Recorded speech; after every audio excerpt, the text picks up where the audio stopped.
I disappeared for a month. No explanation, no warning, just silence. And if you're the kind of person who noticed, who wondered, where did he go? I want you to know something before we go any further. You are not forgotten, not for one single day, because the truth is, I wasn't hiding from you. I was hiding from myself. I was uprooted, unbalanced, and if I'm honest with you, the way I always try to be, I was 50-50 on whether to even come back and make this episode. But here's what I know. Some of you are exactly where I was, feeling low on motivation, feeling like the ground moved out from under you, wondering if it's even worth starting again. So today, I'm not going to perform strength that I don't have. I'm going to hand you the 5 real things that pulled me back from the edge of quitting. And I promise you, the 5th one will surprise you. Stay with me till the end, because that one changed everything. This is Relaunch and Restart. Let's begin.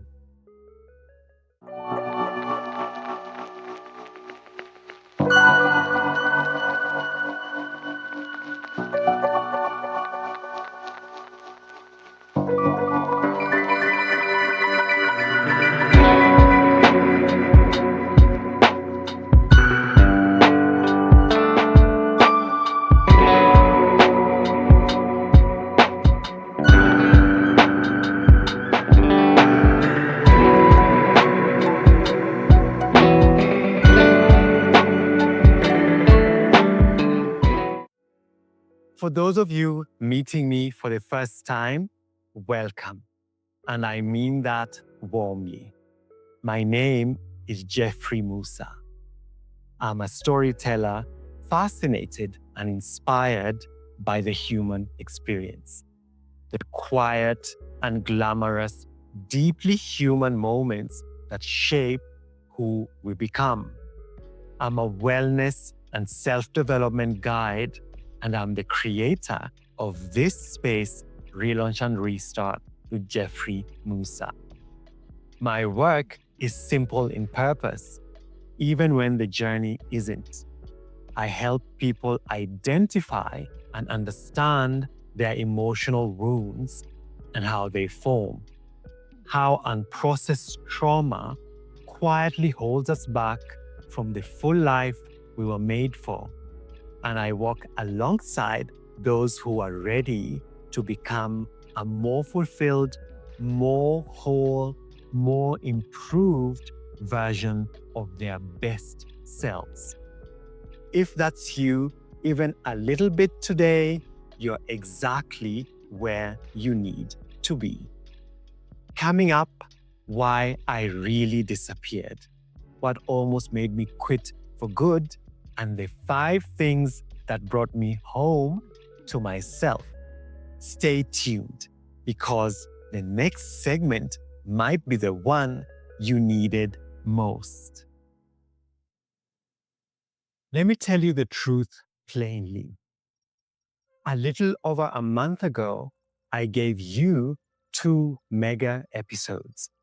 I poured everything into them, and then I vanished.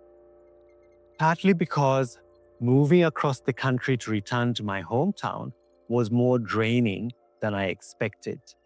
There's a particular exhaustion in uprooting your life, even when the move is toward something meaningful.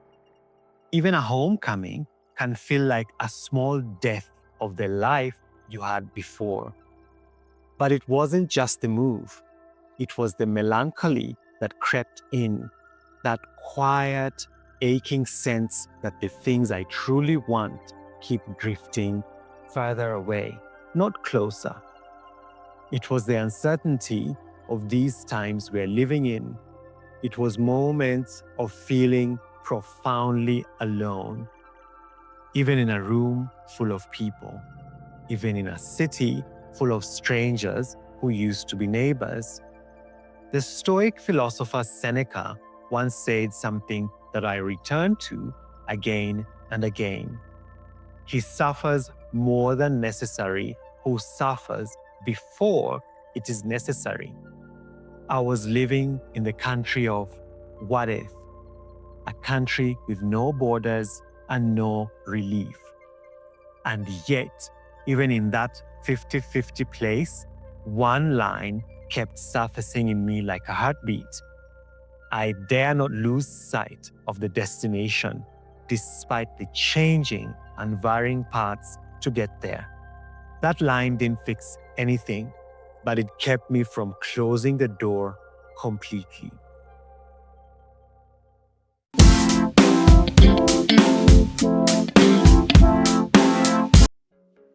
This brings us to our Canvas of Courage segment, the part of the show where we get practical, where wellness meets the body, not just the mind. When motivation disappears, we often try to think our way back to feeling better. But the nervous system doesn't respond to logic. It responds to sensation and safety. So here's a small practice I used during my lowest week. The first is body mapping check-in. Close your eyes if you're somewhere safe to do so, of course, and simply ask, where in my body is this heaviness sitting? For me, it was my chest and my shoulders, a kind of invisible weight I was carrying without naming it. Next was movement as medicine. Even 5 minutes of movement, a walk, a stretch, shaking out your hands, signals to your nervous system that you are not stuck. You are not trapped. You are still capable of motion, even when motivation is absent. And finally, art as release. I picked up a pen and simply scribbled. No goal, no art to make, just letting the hand move what the mind couldn't say. This is the quiet work. Nobody claps for it, but it's often the thing that repairs us enough to show back up.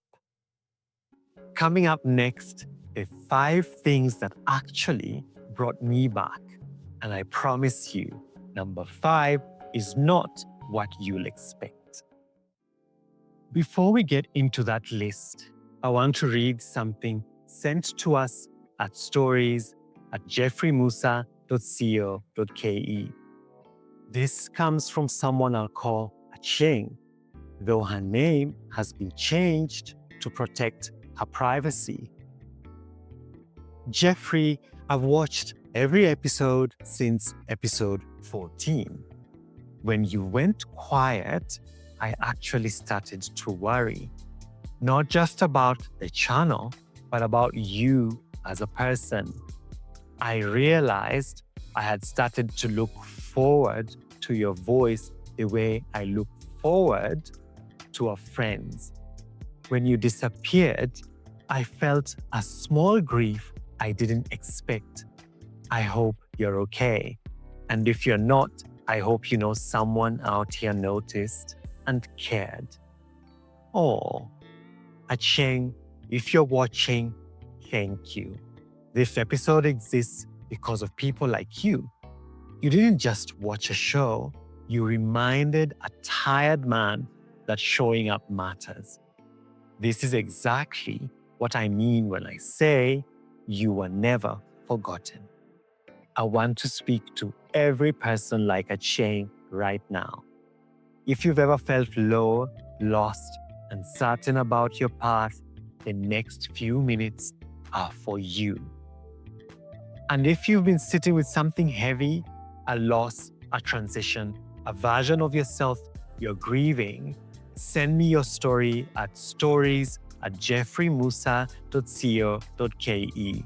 Your story might become someone else's turning point, the way Achieng's became part of mine today.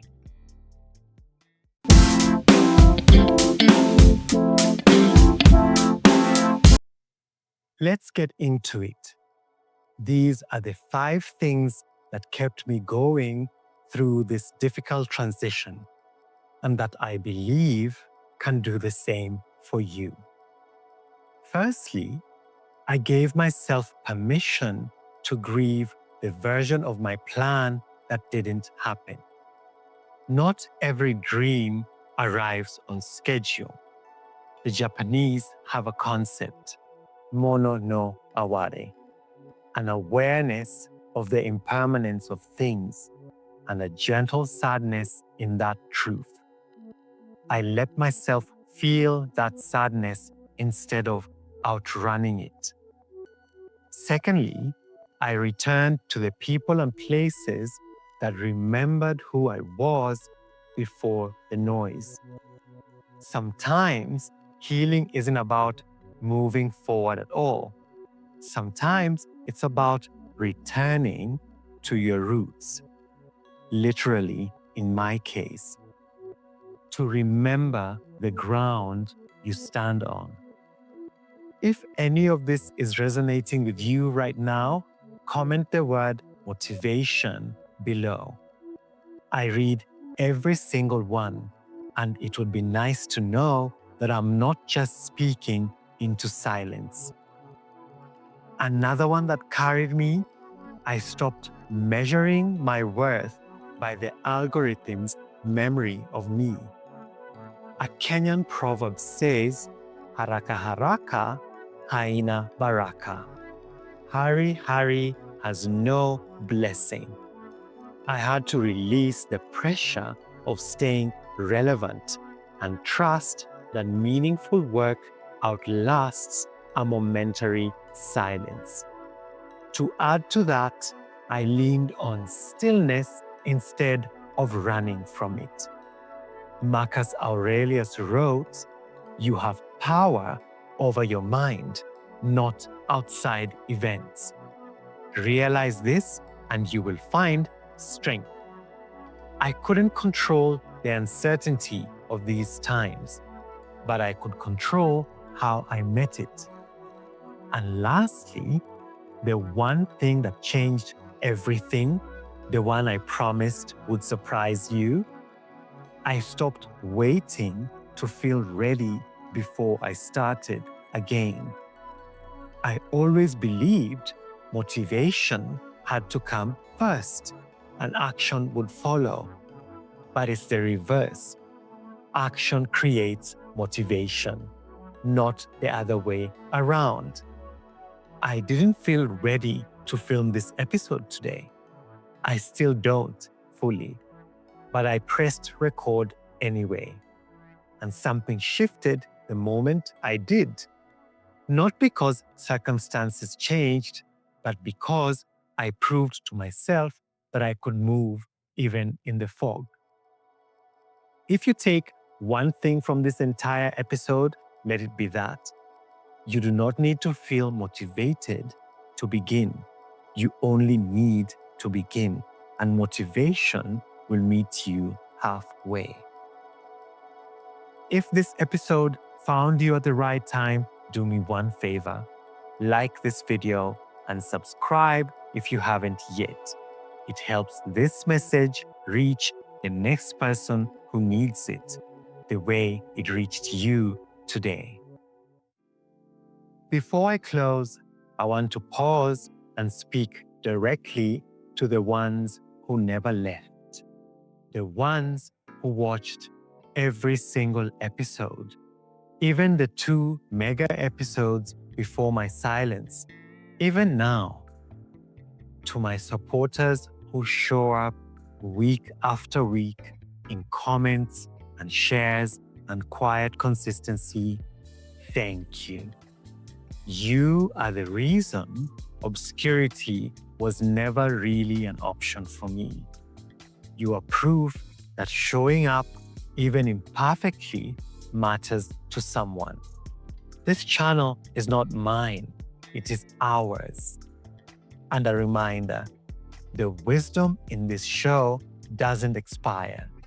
If today's episode helped you, know that episodes 1 through 32 are still here, waiting for you whenever you need them. Grief doesn't run on a schedule, and neither does healing. Come back anytime.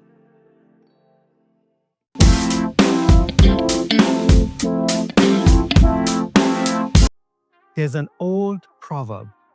Some say African, some trace it further, that says, however far a stream flows, it never forgets its source. I went quiet. I got lost in a new city, in melancholy, in the ache of dreams that felt further away than ever. But I never forgot my source. This show, this community, you. If you're 50-50 today, if some part of you is ready to choose quiet, meaningless obscurity over trying again, I am asking you gently not to. Begin before you feel ready. The motivation will come. I dare not lose sight of the destination, despite the changing and varying paths to get there. And neither should you. This has been Relaunch and Restart. I'm Jeffrey Musa, and I'll see you in the next one. Take care. Before you go, thank you, genuinely. Whether this is your first episode or your 33rd with me, the fact that you gave me your time today does not go unnoticed. If anything in this episode touched something in you, do me one favor. Comment the word motivation below. And here's why that matters more than you think. The algorithm doesn't just count views, it notices when real people leave real words. Every comment tells it and tells me that this work matters to someone. So don't be shy, type it out. And if you have a story of your own, something you've carried, something you've healed from, something you're still working through, send it to me at stories@jeffreymusa.co.ke. I keep all my sources anonymous. Your name, your identity, your privacy, always protected. You can be fully honest here because you're safe here. Lastly, if you're not subscribed yet, hit that button now. New episodes are coming, and I don't want you to miss the ones meant for you.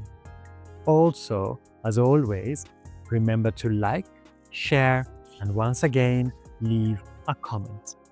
Until next time, take care of your heart, be gentle with your healing, and I'll see you soon.